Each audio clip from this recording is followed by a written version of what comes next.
I'm Caroline Hayes, 63 years old, a retired school counselor, and a woman who thought she knew exactly where she stood in her family. That belief died on the same morning my husband did. Michael's heart gave out at our kitchen table, right in the middle of teasing me about using the wrong cream for his coffee. One second he was chuckling, and the next his spoon slipped from his hand. His eyes widened like he'd just forgotten how to breathe. I was on my knees before I even realized I'd dropped the butter knife, calling his name, pressing my palms into his chest as the 911 operator counted with me. But deep down, I knew. His head had fallen against his shoulder in a way that didn't belong to the living. When the paramedics left, I sat on the edge of the couch, the house echoing with a silence I'd never known. My hands shook as I reached for the phone and called Lucas, my only son. It rang and rang until his voice finally answered, casual and distracted. "Mom, today's Brittany's birthday. Can we talk tomorrow?" I thought I'd misheard him. Then he added something about a brunch they'd planned, people already at the house. My breath caught, but no sound came out. I hung up before I could hear anything else that might finish what Michael's death had started in me. The kitchen chair where Michael had been sitting still held the shape of his body. I sat down beside it, my fingers curled around the cooling coffee cup he'd never finish, and wondered if I had just lost my son along with my husband. I didn't know then that this moment, this quiet fracture, was only the beginning, that in the weeks to come, grief would turn into something colder, sharper, and it would lead me to make a decision Lucas would never see coming.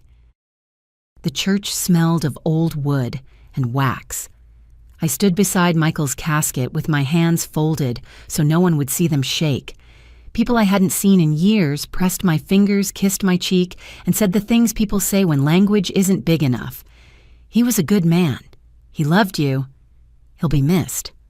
No one said the one thing I was listening for. "Where is your son?" They asked in softer ways. Did Lucas's flight get delayed? Is Brittany feeling okay? I told them the program would start in 5 minutes and offered coffee I didn't drink. I checked my phone. Nothing from Lucas. No text, no missed call. Just my face on the screen, pale and expectant. When it was time, I read the eulogy I'd written at 2 in the morning. I talked about Michael's stubborn hands repairing a sagging porch, how he made soup when I had the flu, how he kept a jar of quarters for the kids who sold lemonade in July. I folded the paper. The church exhaled with me. In the fellowship hall, a man in a suit hovered by the coffee urn and waited until the line thinned. "Caroline," he said. "I'm Ron Keating. I worked with Michael at the county office." He touched the rim of his cup. He mentioned helping Lucas out, said it was getting complicated. The word hung there like a ceiling fan with a bad wobble. I made a smile that cracked as soon as it left my mouth. "Thank you for coming, Ron." I excused myself to the restroom and ran the water until it turned cold. Someone had set a plate of lemon bars at my seat when I returned Michael's favorite. I looked at the empty doorway and knew there was nothing in this room I could control. The answers would be at home inside the quiet we built together behind a key I hadn't used in years. The house felt heavier after the funeral, as if Michael's absence had thickened the air. I set my purse on the counter, left my coat draped over a chair, and walked straight to his office. The blinds were half-closed, the desk, as neat as always except for the thin layer of dust that comes when no one sits there for days. The bottom drawer on the left was the only one with a lock. Michael had told me once, almost as a joke, that the spare key was taped behind our wedding photo in the closet. I slid the frame off its hook, felt along the back, and there it was, cool metal against my fingertips. The drawer resisted at first, then gave with a metallic sigh. Inside, everything was arranged with Michael's particular order tax returns, stacked by year insurance files, in blue folders, bank statements sorted by month. My eyes caught on one label printed in his steady block letters, Lucas Transfers. The folder was slimmer than I expected. I opened it and found 18 months of wire receipts, $2,000 here, $3,500 there, each line item neat and deliberate. One transfer was for $12,000 marked urgent, Brittany surgery. Tucked between two statements was a yellow legal pad page, folded in thirds. Michael's handwriting leaned slightly to the right. Lucas, this is the second time you've told your mother one thing and done another. If you lie about Brittany's expenses again or use this money for something else, I'll have no choice but to cut you off completely. He never signed it. The date at the top was exactly 2 weeks before he died. I closed the folder, set it on my lap, and stared at the wall until the edges of the room blurred. The house was silent, but under it I could hear something new, an undercurrent of betrayal that made my grief feel sharper. Tomorrow I decided I would hear Lucas explain this in his own words. 5 days after the funeral, the doorbell rang just after noon. Through the window, I saw Lucas on the porch shoulders, hunched against the February wind. In the driveway, Brittany sat in their SUV with the engine running, sunglasses on, scrolling her phone like she had someplace better to be. I opened the door without smiling and stepped back so he could come in. He glanced toward Michael's chair in the corner of the living room but didn't sit there. Instead, he lowered himself onto the edge of the couch, hands clasped between his knees. "Megan," he stopped, corrected himself. "Brittany thinks I should have come sooner." It was almost funny hearing him frame it like a joint decision. I sat across from him, the folder from Michael's desk, within reach my phone recording in my cardigan pocket. "Did you know your father tried to call you the night before he died?" I asked. His jaw tightened. I had my phone on silent. We were out for dinner. Brittany had this surprise thing planned. His voice trailed off under the weight of his own excuse. "He wasn't sick, Lucas. He had a heart attack at the breakfast table 5 minutes after teasing me about coffee creamer." He looked away, rubbing his forehead. I didn't give him space to pivot. "I found the transfers." His eyes flicked to mine. "What transfers from Dad's account to yours?" "Brittany's surgery, your mortgage, the vacations." "Don't lie to me, not now." "They were loans," he said quickly. Dad offered. I reached into the folder and handed him Michael's unsent letter. He read it in silence, folded it back, and shrugged. He didn't mean that. The air between us cooled to something brittle. I stood, walked to the door, and held it open. "I'll let you know if I need anything from you." He left without a hug, without looking back. The SUV pulled away, Brittany's profile sharp against the winter light. I watched them go, knowing they had no idea what was coming next. The morning after Lucas left, I woke with the kind of clarity that doesn't come from rest. It comes from a decision already made while you were half asleep. I skipped the coffee-skipped breakfast and went straight to the phone on the kitchen wall. "Robert, it's Caroline Hayes. I need to revise my will, immediately." Robert Hensley had been our family's attorney for over 20 years. He didn't ask questions, just told me to come by his office the next morning. That day, I gathered everything, the folder of transfers, Michael's unsent letter, and the audio file from my cardigan pocket. I added one last thing, a sealed envelope with Emily's name on it to be opened on her 18th birthday. Inside, I wrote the truth about her grandfather, her father, and why I was doing this. Robert's office smelled faintly of old paper and coffee grounds. He sat across from me, pen poised over his yellow legal pad as I laid the documents in front of him. "I want every asset house accounts Michael's stocks placed into a trust for Emily. She won't get full access until she's 25. Early withdrawals only for school or housing. Lucas and Brittany get nothing.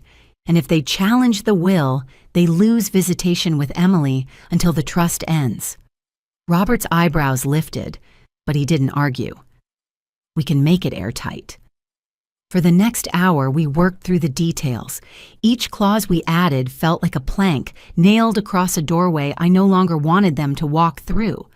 By the time I signed the paper, trembled under my hand, not from doubt, but from the strange calm that follows resolve. When I left, the envelope for Emily was locked in Robert's safe, and the door between Lucas and my trust was shut for good. It was a week later when the knock came sharp, impatient. I opened the door to find Brittany in a tailored coat heels clicking against the porch. Lucas a few steps behind her with his hands shoved deep into his pockets. She didn't wait for an invitation. "We need to talk," she said, sweeping past me into the living room. Lucas followed, eyes on the floor. Brittany planted herself in the center of the room, her perfume cutting through the stale winter air. "We've spoken to a lawyer," she began, arms crossed. "If this will isn't changed, we may have grounds to contest it, possibly on the basis of capacity." I let the word hang there. "Are you threatening to declare me mentally unfit?" Her shrug was almost theatrical. "I'm saying grief can cloud judgment. Courts understand that." From the corner of my eye, I saw movement at the stairs. Emily stood halfway down, clutching the railing, her small face unreadable but intent. I turned to Lucas. "Do you agree with her?"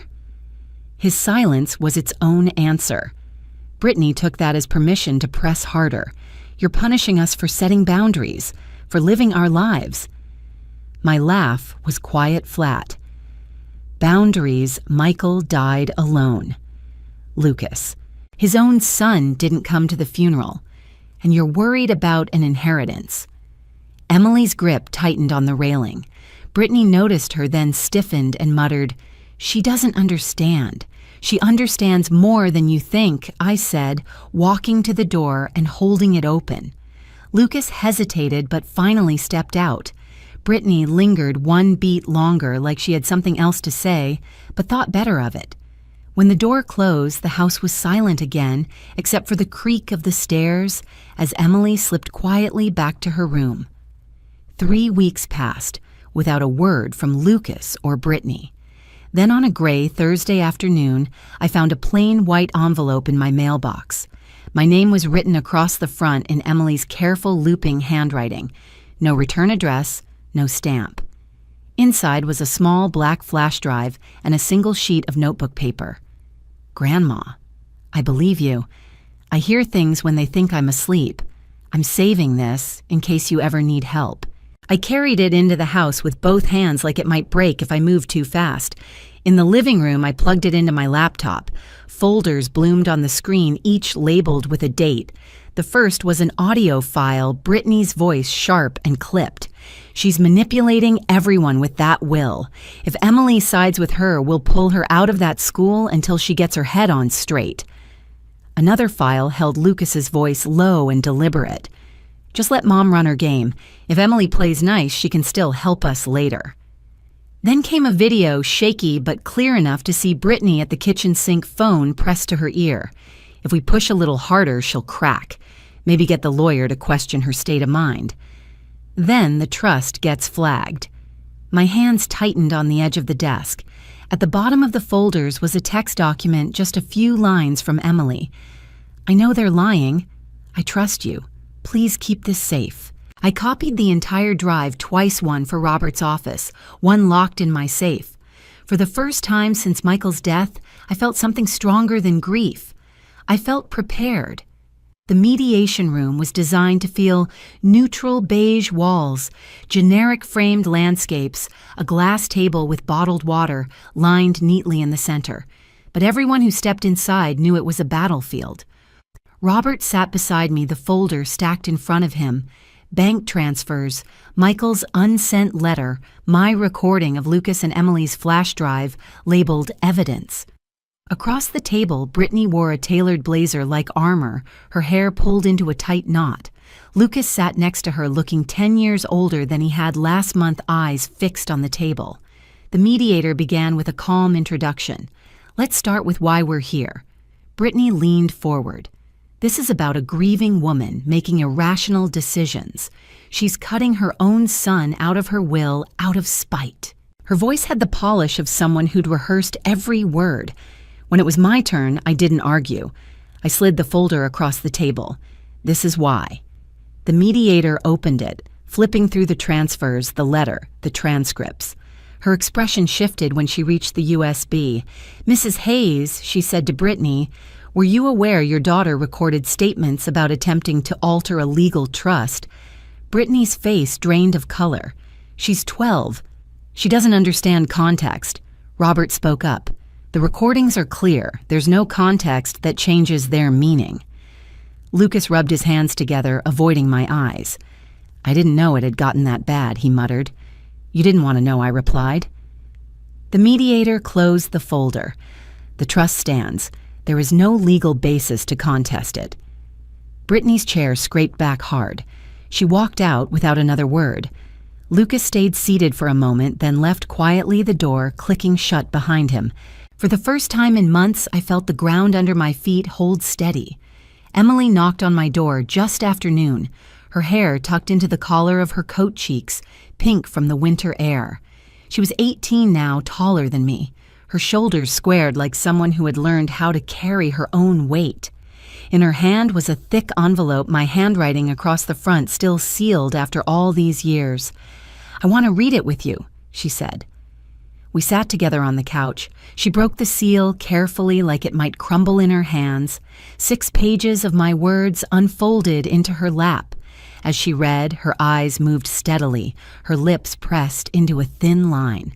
Twice she stopped, blinking away tears. When she finished, she looked up. "Is all of this still true? Every word?" She leaned forward and hugged me tighter than she ever had. "Thank you for telling me the truth when no one else would." After a while, she pulled out her phone. "I want to show you something." On the screen was a short video, Emily standing in a courtroom, speaking clearly to a judge. "I'd like to change my middle name to Caroline after my grandmother." My breath caught. "You didn't have to? I wanted to," she said, smiling. That afternoon, we went to her high school graduation. She crossed the stage in her cap and gown, the announcer calling out her new full name, Emily Caroline Hayes. She found me in the crowd and grinned, her eyes bright with the same clarity I once saw in Michael, when he made a choice no one else understood until it was too late. Lucas was there too, sitting alone in the back row. He didn't approach me. He didn't approach her. Some distances once drawn, never close again. When the ceremony ended, families spilled out onto the lawn, cameras flashing laughter carried on the wind. Emily found me first, weaving through the crowd in her gown, the tassel on her cap bouncing with each step. She threw her arms around me. "She chose me," she whispered against my shoulder. "My roommate for next semester backed out. I want to live with you." I pulled back to look at her. "Are you sure you'll have a lot of independence at school?" "That's why," she said, smiling. "It's home." I nodded, feeling a warmth in my chest that had nothing to do with the June sun. Out of the corner of my eye, I saw Lucas lingering near the parking lot. His suit was rumpled, his tie loose. He watched us for a moment, then turned away, hands in his pockets. Brittany wasn't with him. I didn't ask why. Emily linked her arm through mine as we walked toward the car. We didn't mention his name. Some silences protect more than they hurt. At home that evening, we unpacked the few things she'd brought with her for the summer clothes books, a photo of Michael holding her as a baby. She set it on the dresser in her old room, smoothing the frame's edge like it was a ritual. "Grandpa would be proud of you," I said from the doorway. She looked up, her expression soft. "He'd be proud of you too, for keeping your promise."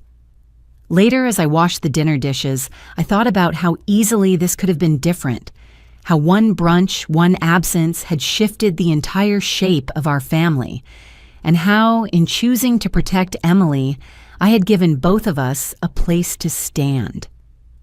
That night, after Emily had gone to bed, I stood in the hallway outside her room. The door was cracked open just enough for the soft glow of her lamp to spill into the hall. She was reading, legs tucked under the blanket the way she used to when she was little.